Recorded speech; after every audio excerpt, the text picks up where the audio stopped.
Welcome back to another exciting episode of Smash Suggestion Box, where we talk about possible DLC ideas for Super Smash Bros. For the Wii U and 3DS. Each episode we talk about the characters' history, their potential movesets, and why they deserve to be in Smash at all.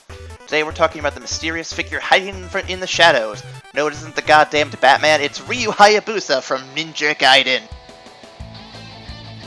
For those confused, Ninja Gaiden was first released in the arcades of 1988, was shortly released on the NES in late 1988 in Japan, and early 1989 everywhere else. And the first few games in the series were on the NES, with the last of the classic series for Nintendo being Ninja Gaiden Shadow for the Game Boy in 1991. Ryu wouldn't be on a Nintendo platform for nearly 17 years until Ninja Gaiden Dragon Sword for the Nintendo 3DS, most recently Ninja Gaiden 3 Razor's Edge for the Wii U. During his absence, Ryu has been on the Xbox, the PlayStation, and arcades, between the Dead or Alive fighting series and a few modern releases of the Ninja Gaiden franchise. But now let's go on to the lore of the character. Son of Joe Hayabusa, seriously, Joe Hayabusa, Ryu was born to the dragon lineage legacy of ninja. Trained from childhood to walk the deadly and dangerous path it would mean to be part of the legendary clan. During his training, Ryu excelled and became one of the top students among his peers. After earning the name Hayabusa, Ryu had gone on many adventures and befriended many others, including members of other clans like the Mugen Tenchi clan, which has famous members such as Ayane and Hayate of the Dead or Alive series. Ryu is from a character action series and also featured in other fighting game series, meaning he has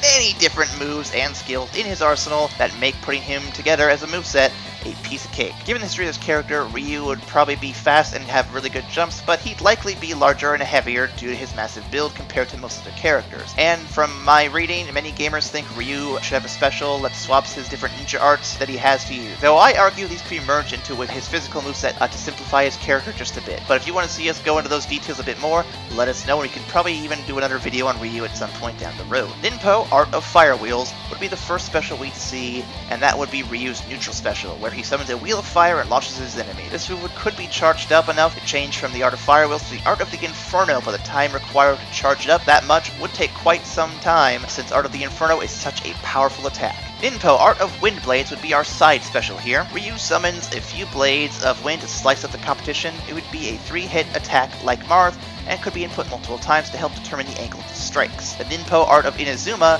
would be the down special, where Ryu stores up bioelectric energy in his body and unleashes lightning energy at all his opponents. In this move, Ryu would hunker down and concentrate the energy and then release it and shoot lightning all around him. This just leaves the up special. To keep it simple, I'd say this should be his Flying Jump or his Flying Earth Platform. Flying Jump is just a bigger, stronger jump. The Flying Earth Platform is where he summons a platform of Earth to stand on. This is used to fight giant bosses in the newer Ninja Gaiden games, but this could also be a grappling hook that Ryu can swing from if those ideas don't quite fit into the programming. As I was wondering where those shurikens and other weapons are, I suggest those make more of his sense as a physical moveset. Shurikens can be part of his smashes or throws, just like Mega Man's Mega Buster, and other weapons such as the kunai, the sais, can be incorporated into the moveset as well. I like the idea of his moveset showcasing all his weapons for just one or two of his attacks instead of being the main focus of his moveset.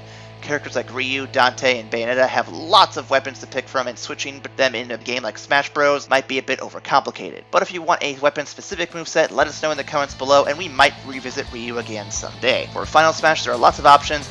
I like the idea of Ryu creating doppelgangers and attacking the other fighters with them, but something a bit flashy would be the Grip of Murder from the Ninja Gaiden 3 Razor's Edge game, where Ryu enters a frenzy-like state and is able to kill many enemies with a single blow. Much like the main game, I think a way to balance this out would be for Ryu to take damage each time he KOs an opponent with this final smash. Why should Ryu be in this game? Aside from the fact that it gives Street Fighter Ryu some competition for the naming rights, he's been in various action and fighting games, with a list a mile long for various moves to pick from for a very sizable move set for Smash. We barely covered what he could do in this video, and the same could be said of a lot of other character action game protagonists. Hint hint, Bayonetta, hint hint. Ryu would also be a throwback to classic games of the NES era alongside icons like Little Max, Simon Belmont, and other characters who started gaming back in the day. Yes, Ryu has grown, changed, and become something else in those years, but that doesn't mean he shouldn't be in Smash Bros. It means we'll get a bigger, better Ryu than we could have ever expected for Smash Bros, and that's something I want to see. Plus, wouldn't you like to see Sheik face off against a real ninja? I know I would. That's all for Smash Suggestion Box this week. I hope you enjoyed the video, and we'll see you next time. Don't forget, share, comment, and subscribe before you take off, and if you have a suggestion for a Smash Suggestion Box, be sure to leave it in the comments below or send an email to evacstation@gmail.com. The more details, the better, and we may even do an episode on your idea at some point down the road. We'll see you next time.